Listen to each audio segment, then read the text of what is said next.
Assalamualaikum warahmatullahi wabarakatuh. Perkenalkan, saya Lem Khalis Adi Pramana dari jurusan Informatika, Fakultas Sains dan Teknologi Universitas Islam Negeri Sunan Kalijaga, Yogyakarta. Pada kesempatan kali ini, saya akan membawakan sebuah presentasi dari materi Ulumul Hadis, yaitu cabang-cabang ulum hadis. Nah, untuk mempersingkat waktu atau mengefisiensikan waktu kita hari ini, maka saya akan langsung saja mulai presentasi saya. Baik teman-teman, kita akan langsung mulai mengenai pembahasan materi mengenal cabang-cabang ulum hadis yang disusun sendiri oleh saya, LM Khalis Adi Pramana. Materi ini adalah sebuah pengantar singkat yang sangat signifikan atau sangat krusial dalam sebuah ulum hadis, karena ilmu ini berperan penting dalam menentukan sebuah kredibilitas hadis.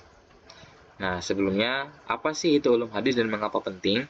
Jadi, ulum hadis merupakan kumpulan ilmu yang mempelajari hadis Nabi Muhammad SAW. Hadis sendiri itu merupakan perkataan, perbuatan, persetujuan, dan sifat dari Rasulullah SAW atau Nabi Muhammad SAW. Nah, mengapa hadis itu penting? Karena hadis sendiri merupakan sumber hukum dan pedoman hidup umat Islam setelah Al-Quran. Jadi yang pertama adalah Al-Quran dan yang kedua adalah hadis. Nah, tujuan dari ulum hadis sendiri itu untuk memastikan keaslian, kebenaran, dan pemahaman yang tepat terhadap hadis-hadis yang kita miliki, teman-teman. Nah, kita akan lanjut saja kepada cabang yang pertama, yaitu ilmu Rijalul Hadis atau mengenal para perawi.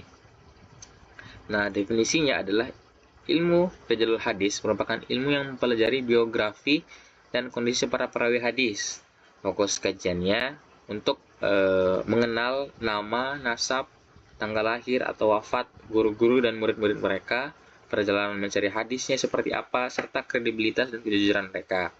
Jadi ilmu ini fokus membahas mengenai mengenal para perawi-perawi hadis. Analoginya seperti melacak silsilah keluarga atau sejarah seseorang atau biografi seseorang untuk memastikan kebenarannya. Cabang yang kedua ada ilmu jarh wa ta'dil atau menilai kredibilitas perawi. Nah, ilmu sendiri ini memiliki definisi, yaitu ilmu yang menilai cacat atau bisa disebut jarh dan keadilan atau bisa disebut ta'dil bagi seorang perawi hadis. Tujuannya untuk membedakan perawi yang dapat dipercaya dan tidak dapat dipercaya.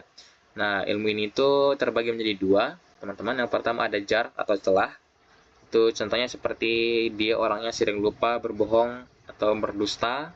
Nah, yang kedua ada takdil atau adil atau sifat positif. Contohnya seperti orangnya jujur, kuat hafalannya, dan berintegritas. Ini adalah cabang yang kedua. Jadi, cabang yang khusus untuk menilai sifat dari seorang perawi hadis. Yang ketiga di sini ada ilmu mustahal hadis atau klasifikasi dan istilah hadis. Nah, ilmu ini adalah cabang ilmu yang mempelajari istilah-istilah dan kaidah-kaidah dalam ulum hadis. Fokus kajiannya adalah untuk menentukan jenis-jenis hadis seperti sahih, hasan, daif, marfuh, mauquf, maqtu, dan lain-lainnya. Kajian dari ilmu ini juga adalah berfokus pada kaidah penerimaan dan penolakan hadis serta metodologi penelitian hadis. Analogi sederhananya teman-teman, ilmu mustalah hadis ini itu seperti sebuah kamus atau buku panduan untuk memahami sebuah hadis, teman-teman. Itu. Selanjutnya ada cabang yang keempat atau yang terakhir, yaitu ilmu gharib hadis, yaitu ilmu untuk memahami kata asing dalam matan sebuah hadis. Jadi kalau cabang yang pertama dan kedua berfokus pada perawi dan cabang yang ketiga fokus pada jenis hadis dan kaidahnya, maka yang keempat ini kita fokus pada matan hadisnya. Nah, ilmu ini memiliki definisi, yaitu ilmu yang mempelajari kata-kata atau redaksi yang asing, jarang digunakan atau sulit dipahami dalam matan atau isi hadis. Tujuannya adalah untuk menjelaskan makna kata-kata yang gharib, mencegah salah penafsiran, dan memastikan pemahaman makna secara utuh.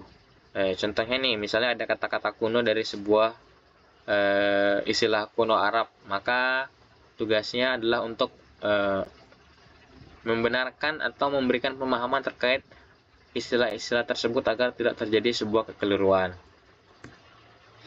Oke teman-teman, yang selanjutnya atau terakhir kita akan membahas mengenai contoh dari penerapan 4 cabang-cabang hadis di atas. Ini adalah sebuah contoh hadis dari yang saya dapatkan di Google, yaitu hadis tentang bulan Sya'ban atau berpuasa. Hadis ini saya mohon maaf bila pembacaan saya kurang benar karena saya memakan transliterasi. Hadis ini berbunyi Hatsana Muhammad bin Yahya, Hatsana Muawiyah bin Hisham, Hatsana Sufyan anil Ala bin Abdurrahman an Abi Hurairah anin Nabi sallallahu alaihi wasallam qala iza intashafa sya'banu fala tashumu, yang artinya telah menceritakan kepada kami Muhammad bin Yahya, telah menceritakan kepada kami Muawiyah bin Hisham, telah menceritakan kepada kami Sufyan dari Ala bin Abdurrahman dari ayahnya dari Abu Hurairah dari Nabi Shallallahu Alaihi Wasallam. Beliau berkata, apabila telah masuk pertengahan atau separuh kedua Sya'ban, maka janganlah kalian berpuasa. Nah, bagaimana penerapan dari cabang-cabang ulum hadis yang kita telah pelajari? Cabang pertama mengenai ilmu rijalul hadis. Nah, dalam hadis ini itu kita memiliki beberapa perawi, teman-teman. Di sini ada Muhammad bin Yahya, ada Muawiyah bin Hisham, ada Sufyan anil Ala bin Abdurrahman, ada Abu Hurairah, dan lain-lainnya.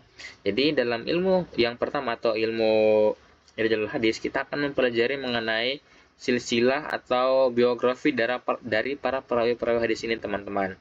Nah, untuk cabang yang kedua sendiri yaitu cabang jarh wa ta'dil.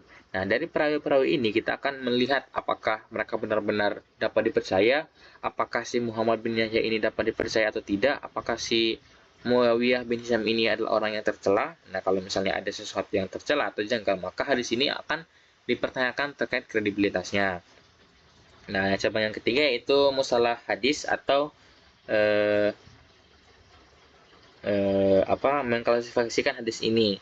Apakah hadis ini adalah hadis hasan atau dhaif? Apakah hadis ini marfu karena disanakan langsung kepada Nabi Shallallahu Alaihi Wasallam. Nah, gitu. Jadi hadis ini itu kita akan menilai apakah hadis ini benar-benar sahih atau tidak dari cabang-cabang yang pertama dan kedua tadi, teman-teman. Seperti itu.